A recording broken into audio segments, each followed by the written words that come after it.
Study IQ IAS, आपका selection हमारा mission.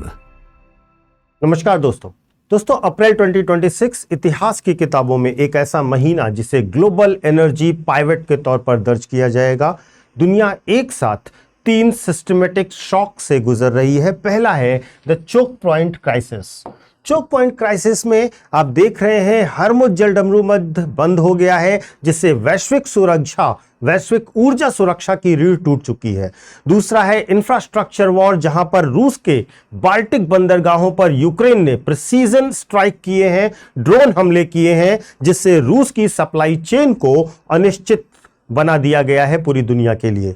और तीसरा है टैरिफ का वेपनाइजेशन, जहां पर आपने देखा राष्ट्रपति डोनाल्ड ट्रंप ने टैरिफ को एक शस्त्र की तरह इस्तेमाल किया और पूरी दुनिया को झटके पर झटके दिए। लेकिन इन सब के बीच दिल्ली एक ऐसी स्ट्रेटेजिक ऑटोनॉमी का परिचय देती है जिसने जीरो सम गेम के नियमों को बदल दिया है। जब दुनिया को लगा कि भारत दबाव में झुक रहा है, तब भारत ने रशिया रीसेट 2.0 लॉन्च कर दिया। 2 अप्रैल को डॉक्टर एस जयशंकर रशिया के first deputy prime minister Denis Manturov से मिलते हैं और भारत ने केवल अप्रैल में रूसी तेल की डिलीवरी के लिए 60 मिलियन बैरल ऑयल बुक किया है। यह एक और इसके साथ साथ एक टैंकर जो रूस से चीन की तरफ जा रहा था, साउथ चाइना सी में अचानक यू टर्न लेता है और भारत की तरफ मुड़ जाता है। तो आज हम डिकोड करेंगे डॉक्टर एस जयशंकर की उस ऑयल डिप्लोमेसी को, जिसने पश्चिम के प्रतिबंधों और पूर्व के संकटों के बीच में भारत के लिए एक सेफ कॉरिडोर तैयार किया है और भारत बहुत सेफली उसके बीच से गुजर रहा है। सबसे पहली बात करते हैं स्ट्रेट ऑफ हॉर्मुज की। स्ट्रेट ऑफ हॉर्मुज, जिसे अक्सर दुनिया की नस कहा जाता है, 33 किलोमीटर की यह पट्टी वैश्विक अर्थव्यवस्था की ऑक्सीजन सप्लाई करती है। मार्च 2026 में जब यह रास्ता जाम होता है तो यह सिर्फ एक लॉजिस्टिक की समस्या नहीं रह जाती, यह असिमेट्रिक वॉरफेयर का एक क्लासिकल केस बन जाता है। रिपोर्ट यह कहती है कि जब ईरान संकट गहराया तो इराक, सऊदी अरेबिया और यूएई से भारत में आने वाले तेल में नाटकीय रूप से गिरावट दर्ज होती है। भारत के कुल तेल आयात का 15% तुरंत गिर जाता है और इस रास्ते के महज इस एक रास्ते के बंद होने के कारण यह गिरावट होती है। जो डेटा प्राप्त होता है वह टैक्सा का डेटा है कि फरवरी 2026 में भारत को गल्फ से 2.8 million barrel per day crude oil मिल रहा था, यानी कि कुल इंपोर्ट का 53% हिस्सा। यह आंकड़ा बताता है कि हार्मुज बंद होने का मतलब भारत के लिए कितना बड़ा संकट था। वास्तव में सबसे बड़ा संकट तो भारत के लिए ही था। तो भारत ने अपनी एजिलिटी दिखाई और केवल रोने के बजाय भारत ने डिसाइड किया अपनी सप्लाई चेन्स को रीरूट करने का। अंगोला, जो साउथ अफ्रीका का एक देश है, वहां से हमने 300% ऑयल इंपोर्ट वृद्धि की है और भारत यह दिखाता है कि भारत अब केवल एक बायर नहीं है, बल्कि ग्लोबल लॉजिस्टिक्स मैनेजर की तरह अपनी सोच को डिस्प्ले कर रहा है। हमने अटलांटिक को हॉर्मुज का विकल्प बना दिया है। यह सेगमेंट इसके बाद समझना बहुत जरूरी है कि भारत किस प्रकार से टैक्टिकल रिट्रीट और एक तरीके से स्ट्रेटेजिक ऑफेंसिवनेस का अनूठा सम्मिश्रण और संतुलन दिखा रहा है। सबसे पहले टैक्टिकल कंप्लायंस को समझिएगा। अक्टूबर 2025 में अमेरिका ने रूसी तेल पर कड़े प्रतिबंध लगा दिए। रोजनेट और लुकोइल के जो ऑयल प्रोडक्शन था उसको सीधा टारगेट किया। भारत पर प्रेशर बनाया कि रूस से तेल अगर आप खरीदेंगे तो आप पर बहुत ज्यादा टैरिफ लगा दिया जाएगा।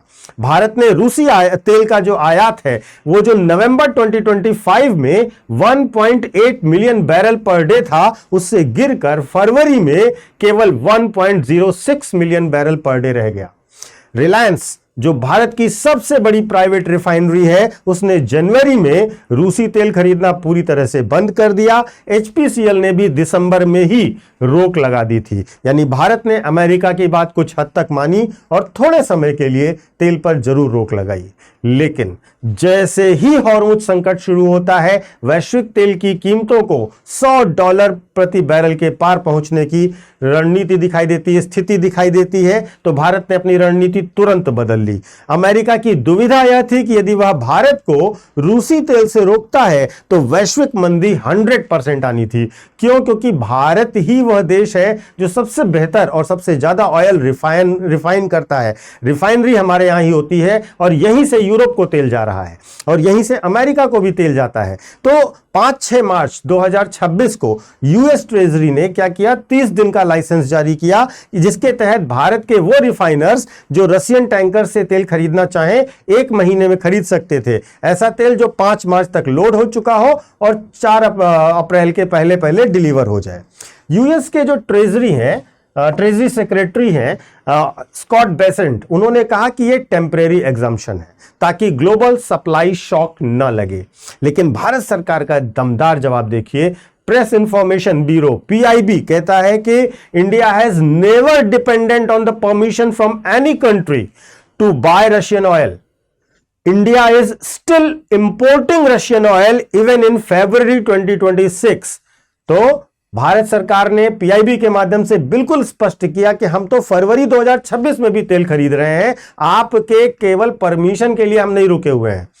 यहां पर एक और बड़ी घटना होती है जो कि असली रेसिंग को दिखाती है, और वह घटना यह है कि मार्च में भारत के रशियन क्रूड ऑयल इंपोर्ट फरवरी की तुलना में 90% बढ़ गए। एक रशियन टैंकर जो चाइना के रेजो पोर्ट के लिए जा रहा था, वो साउथ चाइना सी में यू टर्न लेकर भारत के न्यू मैंगलोर पोर्ट की तरफ मुड़ जाता है, और ब्लूमबर्ग इसको जो कहता है कि यह एक नाटकीय घटना थी। रिलायंस, जिसने जनवरी में परचेजेस पूरी तरह रोक दिए थे, केवल फरवरी में 1.5 लाख बैरल्स पर डे तेल मंगवाया है रिलायंस ने, और मार्च में यह 3,60,000 बैरल पर डे तक पहुंच गया है। अप्रैल में इंडिया ने 60 मिलियन बैरल डिलीवरी को बुक किया है रशियन क्रूड ऑयल को, जो कि फरवरी के इंपोर्ट का लगभग दुगना है। और यह सिर्फ तेल नहीं, बात यहां पर रशिया के साथ पूरे पार्टनरशिप को रिडिफाइन करने की हुई, और रशिया फर्टिलाइजर सप्लाई भी 40% बढ़ाने जा रहा है।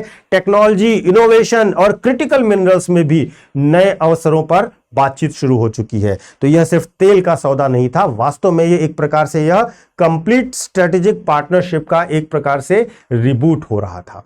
अब भारत की ऊर्जा नीति पर बात करते हैं कि किस प्रकार भारत इस पूरे के पूरे संकट के समय में अपने आप को रीस्टैब्लिश करता है। तो देखिए, भारत की ऊर्जा नीति अब कहीं से भी यूनिपोलर नहीं रही। भारत की डिप्लोमेसी यहां पर आकर रुकती नहीं है। जब हॉर्मुज बंद हुआ तो मिडिल ईस्ट से सप्लाई कट हो गई। अंगोला से भारत का तेल डिलीवरी उसी दौरान हमने 3 गुना कर लिया। हालांकि अंगोलियन क्रूड का शेयर अभी भी उतना ज्यादा नहीं है, छोटा है, लेकिन यह ग्रोथ बताती है कि भारत कितनी तेजी से सप्लाई डाइवर्सिफाई करता है अपनी। अंगोला क्यों परफेक्ट है यह भी समझिएगा। क्यों अंगोला इतना महत्वपूर्ण हमारे लिए हो गया? क्योंकि अंगोला जो है उसका तेल अटलांटिक ओशन से आता है। वेनेजुएला से हम तेल मंगा रहे हैं। वेनेजुएला से 6 टैंकरों की शेड्यूलिंग की गई है, जो यह बताती है कि भारत की रिफाइनरीज की तकनीकी क्षमता बहुत बेहतर है और वो इसका पूरा लाभ उठा रहा है। हम रूसी तेल का उपयोग खाड़ी तेल की कमी को पूरा करने के लिए कर रहे हैं। वेनेजुएला का जो भारी तेल है उसका उपयोग इराकी तेल के विकल्प के तौर पर कर रहे हैं, और मैट्रिक्स स्टाइल सोर्सिंग करके भारत किसी भी एक तेल क्षेत्र पर अब निर्भर नहीं है। और यही भारत की असली ताकत है, जहां भारत एक साथ कई मोर्चों पर खेल रहा होता है।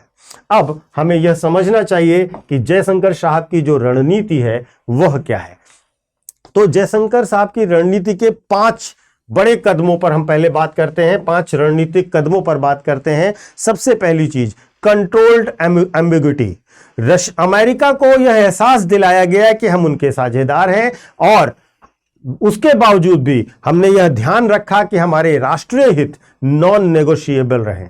दूसरा, मार्केट रियलिज्म का सिद्धांत फॉलो किया गया। अमेरिका द्वारा छूट देने पर भारत का यह कहना कि हमें किसी से अनुमति की जरूरत ही नहीं थी, एक सॉवरेन पोस्चर को दिखाता है। तीसरा, न्यूक्लियर डिटरेंस इन एनर्जी की बात है, जहां पर रूस के साथ 100 गीगावाट परमाणु ऊर्जा का लक्ष्य रखा गया है, जो यह सुनिश्चित करता है कि भारत भविष्य की ग्रीन एनर्जी के रेस में भी पीछे नहीं रहने वाला।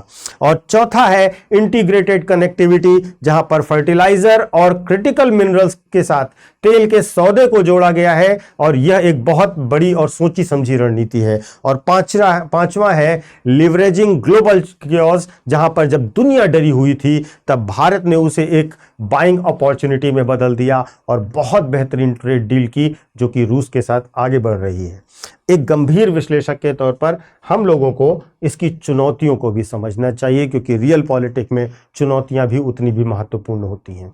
पहला है द एंड ऑफ डिस्काउंट्स, यानी कि रूस का तेल अब हमें सस्ता नहीं मिल रहा है, डिस्काउंटेड रेट पर नहीं मिल रहा है।